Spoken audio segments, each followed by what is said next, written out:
कयाधु के गर्भ से प्रहलाद का जन्म हुआ और वह दिनों दिन बड़ा होने लगा।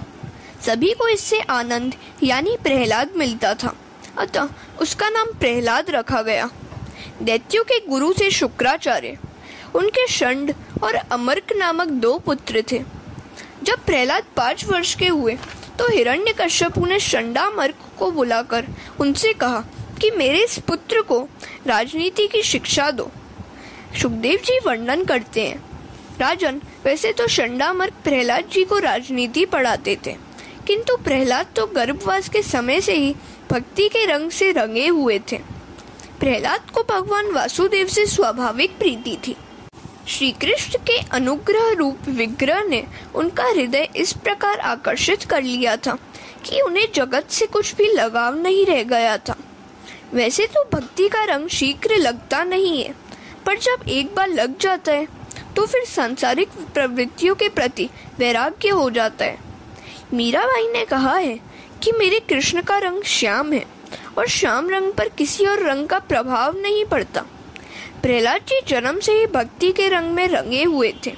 वे महावैष्णव थे।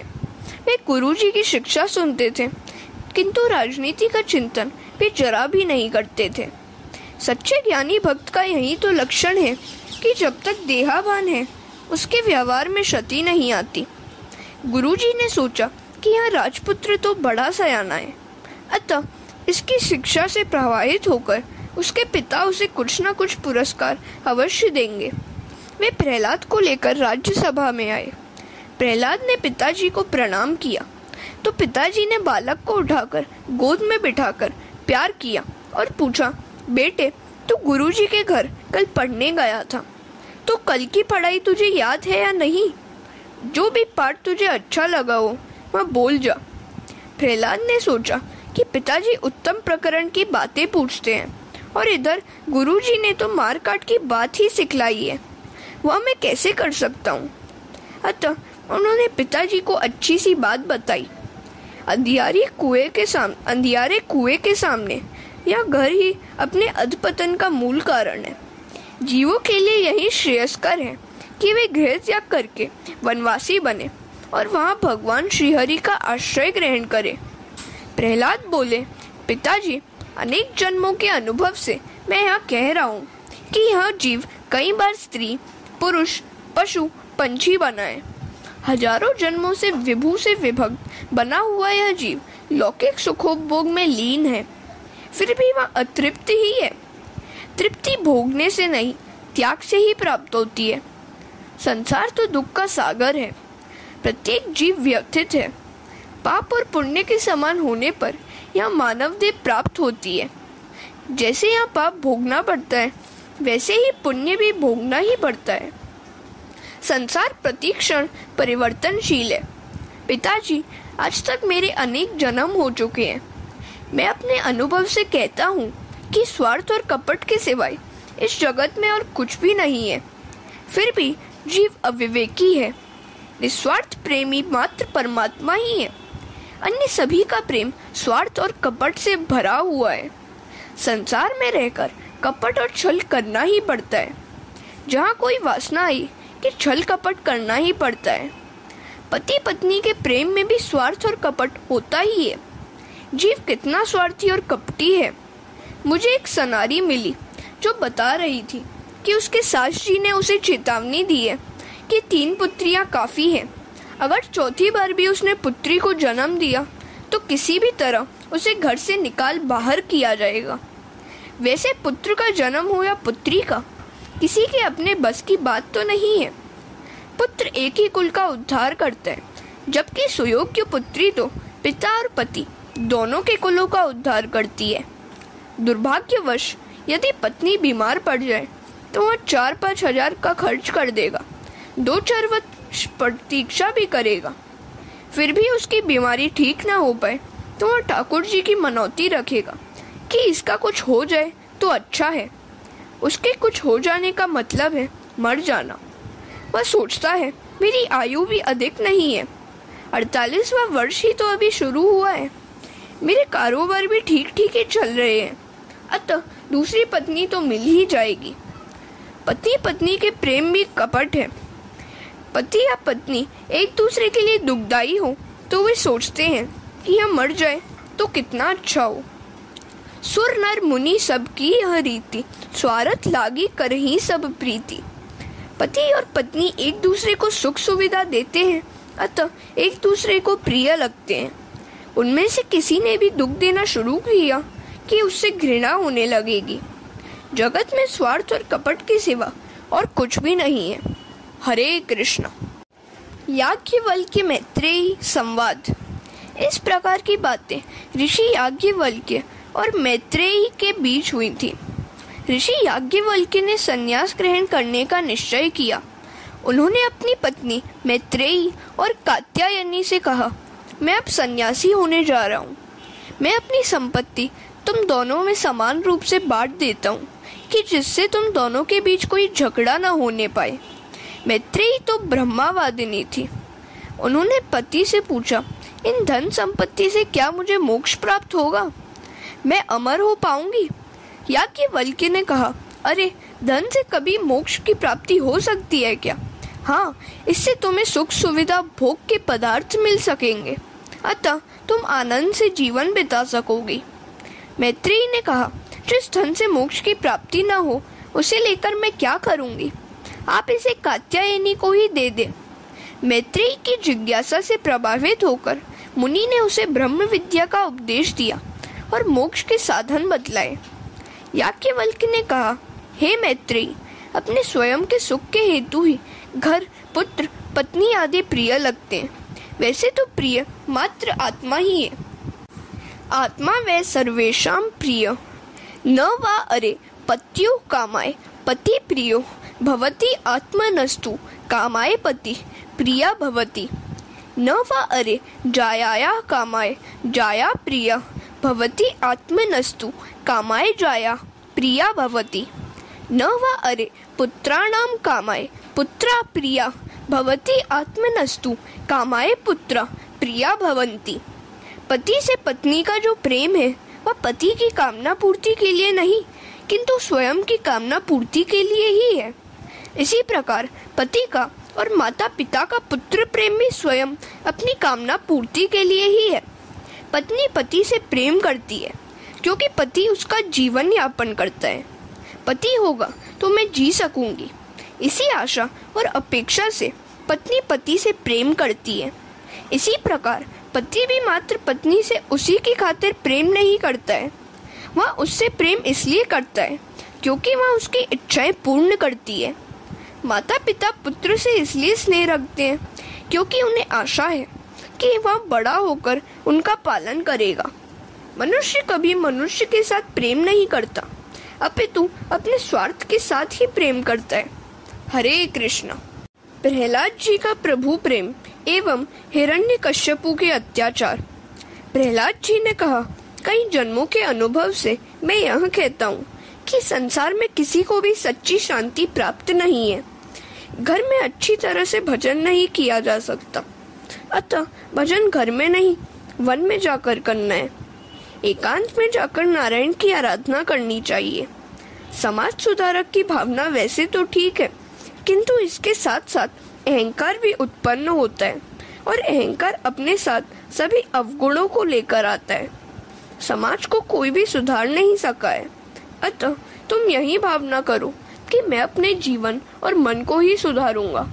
साधारण मनुष्य जगत को नहीं सुधार सकता।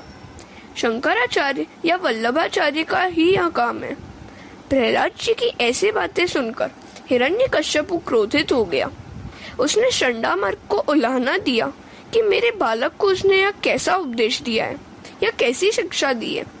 शंडामर्क ने कहा, मैंने तो ऐसी शिक्षा उसे कभी दी ही नहीं। हिरण्यकश्यपु ने कहा, देखो देव मुझसे डरते हैं, अतः वे सूक्ष्म रूप धारण करके विष्णु का प्रचार करते हैं, अतः उनसे सावधान रहना। शंडामर्क ने प्रहलाद जी से पूछा, मैंने जो बातें तुम्हें कभी पढ़ाई ही नहीं वह तुम अपने पिताजी के समक्ष क्यों बोले? प्रहलाद जी ने कहा, गुरुजी, जीव न तो किसी के कहने पर भक्ति करता है और न ईश्वर की ओर गति ही करता है। वैसे तो संत कृपा और सत्संग के बिना भक्ति का रंग नहीं लगता, किंतु प्रभु कृपा से भी भक्ति का रंग लग जाता है।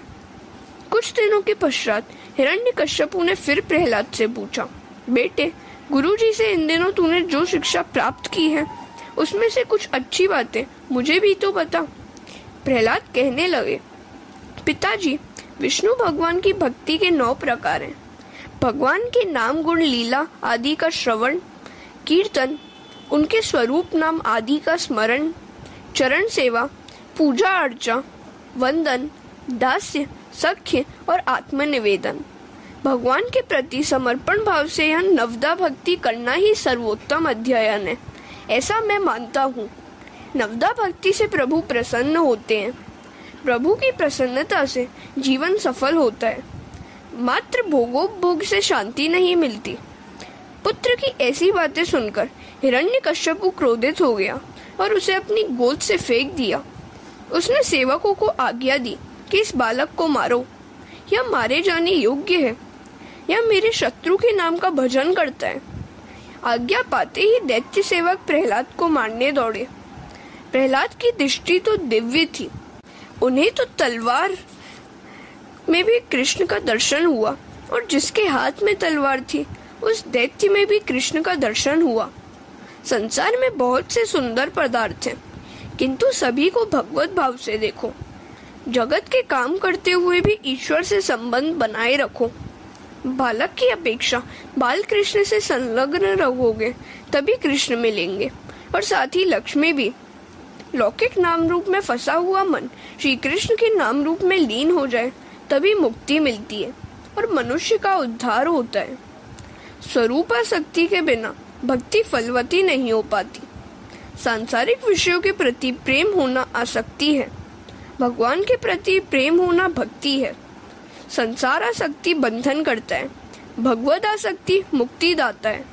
सुखदेव जी सावधान करते हैं, राजन, आंखों में काम को स्थान मत दो और मन में स्वार्थ को स्थान मत दो। जगत को समता से देखो। अगर आंखों में खराबी है तो जगत भी खराब ही दिखेगा। संसार पर प्रीति होने पर भक्ति नहीं हो सकती। प्रभु के स्वरूप में आसक्ति ही भक्ति है। यदि भक्ति हो तो मुक्ति भी मिल सकती है। भगवान श्री कृष्ण के सिवाय अन्य कोई भी वस्तु सुंदर नहीं है। 2 व्यक्ति फूल खरीदने के लिए बाजार में गए। एक को भगवान की पूजा के लिए फूल लेना था और दूसरे को पत्नी की वेणी के लिए। पहला व्यक्ति भक्त है और दूसरा आसक्त। पहले के हृदय में परमात्मा का श्रृंगार करने की भावना है, भक्ति है। दूसरा व्यक्ति पत्नी का श्रृंगार करना चाहता है, उसके मन में सांसारिक विलास की आसक्ति है। दोनों व्यक्तियों की क्रिया तो एक ही है, फूलों की खरीद। फिर भी एक की क्रिया में भक्ति है और दूसरे की क्रिया में आसक्ति। हरे कृष्ण। दैत्य प्रहलाद को पीटने लगे, फिर भी उनको तो जरा भी दुख नहीं हुआ। प्रहलाद की भक्ति दिव्य थी, वे निर्भय थे। उन्हें मारने हेतु कई उपाय किए गए, फिर भी वे तो मरे ही नहीं। हिरण्यकश्यपु को लगा कि शायद वहाँ जादूगर है। उसने आज्ञा दी कि प्रहलाद को अंधेरे में बंद कर दो, वहाँ अन्न जल के अभाव से मर जाएगा। प्रहलाद जी को बंदी बना दिया गया, फिर भी उन्हें किसी तरह का डर नहीं लगा। उन्होंने सोचा कि चलो अच्छा ही हुआ, अब मैं यहाँ शांति पूर्वक भजन कीर्तन कर सकूंगा। सुख में भगवत कृपा का अनुभव करने वाला सामान्य वैष्णव है, किंतु जो दुख में भी भगवत कृपा का अनुभव करे वह तो महान वैष्णव है। दुख में भी जो सेवा स्मरण न छोड़े वही महान वैष्णव है। देवकी वसुदेव को कितना कष्ट सहना पड़ा, फिर भी उन्होंने धैर्य नहीं छोड़ा। हम तो छोटे से दुख से भी घबराहट महसूस करने लगते हैं और सोचते हैं कि मैंने इतना तो सेवा स्मरण किया, फिर भी भगवान ने कष्ट ही दिया। अतिशय दुखदायी अवस्था में भी प्रहलाद यही सोचते हैं कि मेरे भगवान तो मेरे संग ही हैं, फिर डरना कैसा। भयाक्रांत से ईश्वर दूर रहते हैं। गीता जी में कहा है कि मैं तेरे निकट हूँ, मैं तुझे देखता हूँ, फिर भी तू मुझे देख नहीं पाता। अंधेरे में भी प्रहलाद भयभीत नहीं हुए, वे कृष्ण का कीर्तन करने लगे। उन्हें आज अपनी देह का भान भी नहीं था। भगवत प्रेम में जिसे देह भान नहीं रहता उसे संसार के कोई भी विकार प्रभावित नहीं कर सकते। आज ठाकुर जी ने लक्ष्मी जी से पूछा कि जगत में कोई जीव भूखा तो नहीं रह गया। लक्ष्मी जी ने कहा कि आपका भक्त प्रहलाद कैद में भूखा पड़ा हुआ है। तो भगवान ने कहा, देवी, उसके लिए शीघ्र ही प्रसाद भेजो। लक्ष्मी ने प्रहलाद को अपना पुत्र मानकर अपना लिया। पार्षदों ने प्रहलाद से कहा कि तुम्हारे लिए लक्ष्मी जी ने यह प्रसाद भेजा है। प्रहलाद ने प्रणाम किया। उसने सोचा, प्रभु की मुझ पर कितनी कृपा है, उन्होंने मेरी कितनी चिंता है, जो इधर कारावास में भी मेरे लिए उन्होंने प्रसाद भेजा है। हिरण्यकश्यपु के सेवकों को आश्चर्य हुआ। वे सोचने लगे कि हम यहाँ चौकसी कर रहे हैं, फिर भी प्रहलाद भोजन कैसे कर रहा है, यहाँ जादूगर तो नहीं है। उन्होंने जाकर हिरण्यकश्यपु से बात कही। उसने कारावास में जाकर देखा तो प्रहलाद प्रसाद खा रहा था। उसने पुत्र से पूछा, प्रहलाद, सच सच बतला कि यह भोजन तुझे किसने दिया? प्रहलाद ने कहा, माता के गर्भ ने जिसने मेरा पोषण किया था, वही यहाँ पर भी मेरा पोषण कर रहा है। पिताजी, यह कारावास का कमरा फिर भी बड़ा है, जबकि गर्भावास तो बहुत कितना छोटा था। वहाँ जिसने मेरा पोषण किया, मेरी रक्षा की, वही यहाँ भी मेरा पोषण करेगा, मेरी रक्षा करेगा। हिरण्यकश्यपु सोचने लगा कि यह तो किसी भी उपाय से मरता ही नहीं है, कहीं मुझे मारने के लिए ही तो यह नहीं आया है। वह घबराकर चंडामर्क के पास आया। राजा का निस्तेज मुख देखकर चंडामर्क ने आश्वासन देते हुए कहा, 5 वर्ष का एक छोटा सा बच्चा भला तुम्हें कैसे मार सकता है? हम उसे वरुण पास से बांध देंगे। और वे वरुण पास से प्रहलाद को बांधकर घर वापस आ गए। प्रहलाद की दृष्टि तो ऐसी मंगलदायी हो गई थी कि उन्हें तो सभी जगह श्याम सुंदर के ही दर्शन होते थे। हरे कृष्ण। प्रहलाद जी का असुर बालकों को उपदेश। एक बार गुरुजी कहीं बाहर गए हुए थे तो शिष्यों ने गेंद खेलने की सोची। प्रहलाद ने उनसे कहा कि मैं आज तुम्हें एक नया खेल खिलाऊंगा। उन्होंने उन बालकों को भागवत धर्म का उपदेश दिया। प्रहलाद ने कहा, कौमार आचरित प्राज्ञो धर्मान भागवतान्य दुर्लभम मानुषम जन्म तदस्य ध्रुवमर्थदम। मित्रों, इस संसार में मानव जन्म अति दुर्लभ है। इसके सहारे तो परमात्मा की भी प्राप्ति हो सकती है, किंतु कोई यह जान नहीं पाता कि इसका अंत कब आने वाला है। अतः बुद्धिमान पुरुषों को चाहिए कि वह यौवन और वृद्धावस्था का विश्वास न करे और बाल्यावस्था से ही प्रभु प्राप्ति के लिए साधन करे। प्रहलाद का चरित्र भी हमें यही सिखाता है कि बाल्यावस्था से ही ईश्वर भजन में लीन हो जाना चाहिए। माता पिता को चाहिए कि अपनी संतानों में वे धार्मिक संस्कारों को उत्पन्न करें। वृद्धावस्था में देह की सेवा तो हो सकती है, किंतु देव की सेवा नहीं। मानव शरीर की प्राप्ति भोगोपभोग के लिए नहीं हुई है, अपितु इसकी प्राप्ति तो भगवत भजन के द्वारा प्रभु प्राप्ति के लिए ही हुई है। शरीर के नाशवान होने पर भी मनुष्य जन्म दुर्लभ है। कारण यह है कि वह जन्म इच्छित वस्तु दे सकता है। इस अनित्य और नाशवान शरीर से नित्य वस्तु भगवान की प्राप्ति हो सकती है।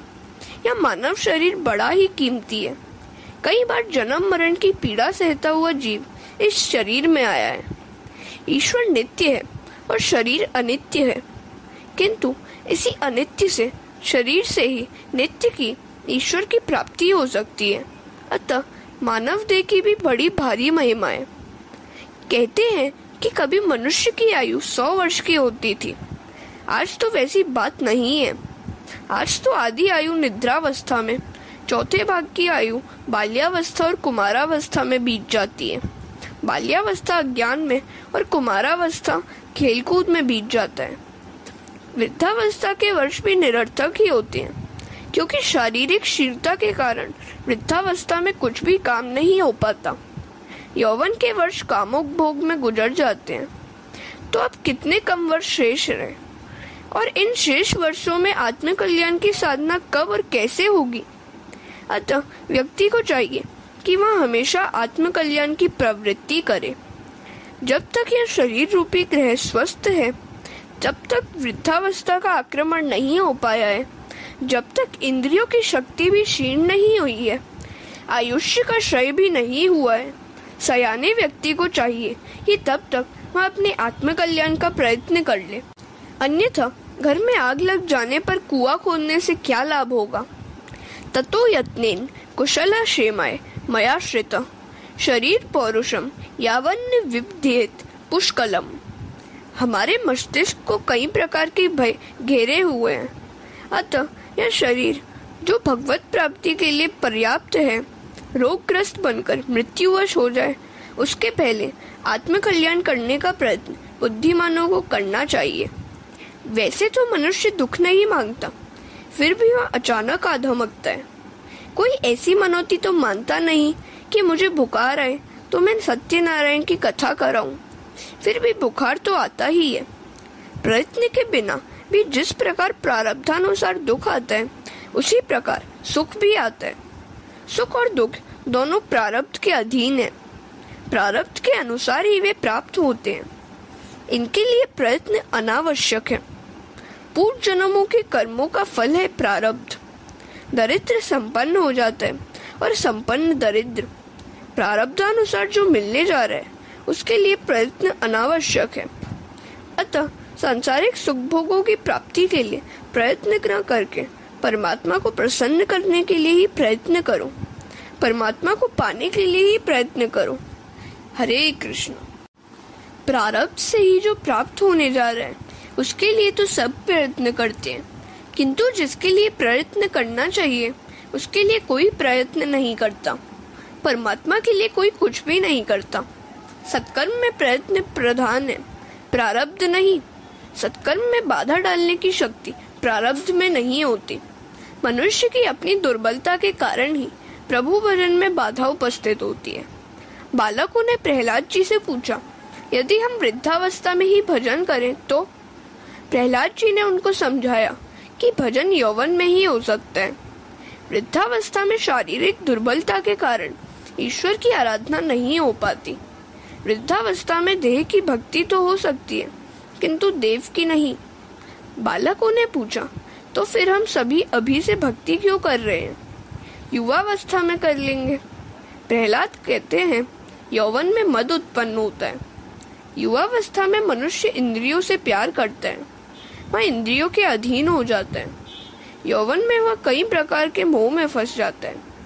अर्थोपार्जन और इंद्रियों की लालन में ही उसकी आयु नष्ट हो जाती है। यूं तो आत्मा इंद्रियों का स्वामी है, पर तो भी मनुष्य इंद्रियों का दास बन जाता है।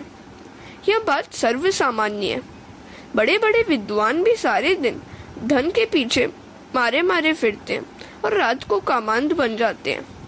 विद्या का फल तो जन्म मृत्यु की व्यथा से मुक्ति और परमात्मा की ही प्राप्ति है। विद्या का फल धन या प्रतिष्ठा नहीं है। दैत्य बालकों ने पूछा, हम परमात्मा को प्रसन्न कैसे करें?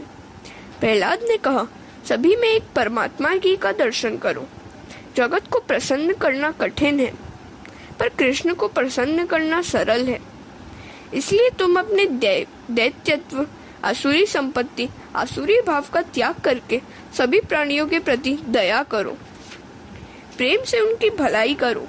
इसी से भगवान प्रसन्न होंगे। भगवान जब कृपा करते हैं तो मनुष्य की पाशवी बुद्धि नष्ट हो जाती है। बालकों ने पूछा, प्रहलाद, हमें भगवान दिखाई तो देते नहीं, तो फिर उनकी आराधना हम कैसे करें? प्रहलाद जी ने कहा, भगवान का ध्यान करते हुए तुम तन्मय हो जाओ। जैसे जगत नहीं दिखता उसे भगवान दिखाई देते हैं। प्रहलाद ने दैत्य बालकों को समझाया कि मैंने तुम्हें जो उपदेश दिया है वह मेरा अपना नहीं, अपितु नारद जी का है। बालकों ने पूछा, प्रहलाद, तेरी आयु तो कितनी छोटी सी है, फिर भी तू नारद जी से कैसे मिल सका? प्रहलाद जी ने कहा, जब मेरे पिताजी मंदराचल पर्वत पर तप करने गए थे, तब इंद्रादि देवों ने दानवों पर आक्रमण कर दिया। इंद्र मेरी माता को बंदिनी बनाकर ले जा रहे थे कि मार्ग में नारद जी मिल गए और उन्होंने इंद्र से कहा कि इस कयाधु को मुक्त कर दो, क्योंकि उसके गर्भ में प्रभु का परम भक्त समाया हुआ है। इंद्र ने मेरी माता को मुक्त कर दिया। मेरी माता नारद जी के आश्रम में गई। मैं जब गर्भवासी था तब माता ने संतों की बड़ी सेवा की। वह कथा कीर्तन में जाती थी। वहाँ उसे भी कभी कभी नींद आ जाती थी, किंतु मैं तो बड़ी तत्परता से सुनता रहता था। यह निद्रा देवी कथा कीर्तन में बाधा उपस्थित करती है। कुंभकर्ण की पत्नी निद्रा देवी ने विधवा होने पर रामचंद्र के पास आकर पूछा, अब मैं कहाँ जाऊं? रामचंद्र जी ने कहा कि वह जहाँ चाहे वहाँ जा सकती है। तो निद्रा देवी ने कहा कि मैंने निश्चय कर लिया है, जहाँ आपका कथा कीर्तन होता होगा वहीं जाकर अपना आसन जमाऊंगी। पंच प्राण को कान में रखकर कथा सुनो। मैं तुम्हें और क्या कहूँ? मेरे प्रभु को प्रसन्न करने का साधन तो कीर्तन ही है। हरे कृष्ण। एक बार मीराबाई अन्य भक्तों के साथ कीर्तन कर रही थी। कई लोगों का ताल ठीक न था। जब शरीर का ही भान नहीं रह पाता तो ताल की बात ही क्या। किसी ने बड़े बड़े अक्षरों में लिखा, ताल से गाओ। अगले दिन मीराबाई ने यह पढ़ा तो उन्होंने उसे रदद करके लिखा, प्रेम से गाओ। कीर्तन में ताल की अपेक्षा प्रेम प्रधान है। कीर्तन करने से मन की अशुद्धि धुलती है और हृदय विशुद्ध होता है। प्रहलाद बालकों को समझा रहे हैं, नाम ही ब्रह्म है। ईश्वर का निर्गुण स्वरूप अति सूक्ष्म है। मन बुद्धि जब तक अति सूक्ष्म नहीं हो पाते तब तक ईश्वर के निर्गुण स्वरूप का अनुभव नहीं हो सकता। ईश्वर का सगुण स्वरूप अतिशय तेजोमय है। प्रभु के सगुण स्वरूप का साक्षात्कार करने की शक्ति मनुष्य में नहीं है। अर्जुन ने कहा था कि भयेन च प्रव्यथितम मनो में, अर्थात आपका यह रूप देखकर मेरा मन भय से बहुत व्याकुल हो रहा है। नाम ब्रह्म का दर्शन और अनुभव तो सभी करते हैं। कीर्तन में तालियां बजाने से नाद ब्रह्म होता है। नाद ब्रह्म और नाम ब्रह्म एक होने पर परम ब्रह्म का प्राकट्य होता है। नाम ब्रह्म के साथ नाद ब्रह्म का संयोग होने पर प्रभु को प्रकट होना ही पड़ता है। तालियां बजा बजा कर कीर्तन करो, प्रभु सभी को देखते हैं। कीर्तन में जो तालियां नहीं बजाता है उसके लिए भगवान सोचते हैं कि मैं मूर्ख ही हूँ जो मैंने इसे हाथ दिए, किंतु अगले जन्म में मैं अपनी भूल सुधार लूंगा और उसे 2 और पाव दूंगा। प्रभु भजन में तालियां बजाने में शर्म क्यों? पाप से शर्म करो। पाप करने में हेठी है। जो प्रभु भजन में तालियां बजाने से कतराते हैं उसे अगले जन्म में परमात्मा हाथ की जगह 2 और पाव देते हैं। अतः प्रेम से तालियां बजाकर संकीर्तन करो। प्रहलाद जी ने बालकों को आज्ञा दी, प्रेम से कीर्तन करो। भगवान को प्रसन्न करने के लिए दान, तप, यज्ञ, शौच, व्रत आदि ही पर्याप्त नहीं है। वे तो केवल निष्काम प्रेम भक्ति से ही प्रसन्न होते हैं। अन्य सब कुछ तो विडंबना मात्र है। अतः भक्ति करो। प्रहलाद जी सभी से कीर्तन मंत्र जप कराने लगे। हरे राम राम राम हरे हरे, हरे कृष्ण कृष्ण कृष्ण हरे हरे। यह मंत्र कली संतरण उपनिषद का है। यह महामंत्र। इसके जप करने के लिए किसी भी विधि की आवश्यकता नहीं है। इस मंत्र का जप चाहे किस स्थिति में और स्नान के बिना भी हो सकता है। रास्ते में चलते चलते जूतों सहित भी जप किया जा सकता है। सभी बालक तालियां बजाते हुए हरे राम राम राम हरे हरे का कीर्तन करने लगे। कथा में कीर्तन भी होना चाहिए। कीर्तन के बिना कथा परिपूर्ण नहीं हो पाती। कीर्तन से पाप जलते हैं, हृदय विशुद्ध होता है और परमात्मा हृदय में आस बसते हैं। अतः कीर्तन प्रेम से करो। हरे कृष्ण। प्रहलाद जी तन्मय हो गए और राधा कृष्ण का दर्शन करके थे थे नाचने लगे। बालक भी प्रभु भजन में मग्न होकर नाचने लगे। इतने में शंडा मरकाए। उन्होंने सोचा कि हिरण्यकश्यपु ने कहीं यह जान लिया तो बड़ा अनर्थ होगा। उन्होंने प्रहलाद से कहा कि यह क्या उधम मचा रहे हो, बंद करो यह भजन। परंतु उनकी कौन सुनता। मन तो श्री कृष्ण से जा लगा था, तो प्रहलाद ने भी नहीं सुना। शंडामर्क ने दौड़कर प्रहलाद का हाथ पकड़ा। प्रहलाद का शरीर तो दिव्य था। जो ही शंडामर्क ने उनका स्पर्श किया वे भी नाचने लगे। उसी दिन हिरण्यकश्यपु ने सोचा कि मैं भी तो जरा देखूं कि गुरुजी कैसी शिक्षा दे रहे हैं। उसने वहां एक सेवक भेजा। सेवक ने वह समूह नृत्य देखा तो सोच में पड़ गया। नाम संकीर्तन में लीन होकर गुरुजी और सभी बालक नाच रहे थे। सेवक ने सोचा कि राजा को तो यह बात अच्छी नहीं लगती, अतः यदि वे जान जाएंगे तो गुरुजी की हत्या करवा देंगे। सेवक ने गुरुजी का हाथ पकड़कर उन्हें आसन पर बिठाने का प्रयत्न किया, किंतु गुरुजी के स्पर्श से वह भी नाचने लगा। वह भूल ही गया कि वह इधर क्यों आया था। सत्संग की महिमा ही न्यारी है। सेवक को लौटने में देरी हुई तो राजा ने दूसरा सेवक भेजा। उसने भी देखा कि वह सबके सब संकीर्तन में पागल होकर नाच रहे हैं। उस भजन मंडली में ये किसी व्यक्ति के स्पर्श से वह भी नाचने लगा। इस प्रकार राजा सेवक भेजता गया और वे भी सब उधर जाकर नाचने लगे। राजा ने सोचा कि यहाँ क्या रहस्य है। वह स्वयं वहां दौड़ता हुआ आया। उसने देखा कि गुरुजी, बालकगण और सभी सेवक नाम संकीर्तन में लीन होकर नाच रहे हैं। इस दृश्य को देखकर राजा आग बबूला हो गया। उसने उन नाचने वालों में से किसी एक का हाथ पकड़कर नीचे बिठा दिया। राजा को स्पर्श से कुछ भी न हुआ, क्योंकि वह तो बिजली के बिगड़े हुए बल्ब जैसा था। बिजली का गोला यदि चालू हालत में हो तभी बिजली का प्रभाव असर कर पाता है, अन्यथा नहीं। भजन कीर्तन रुक गया।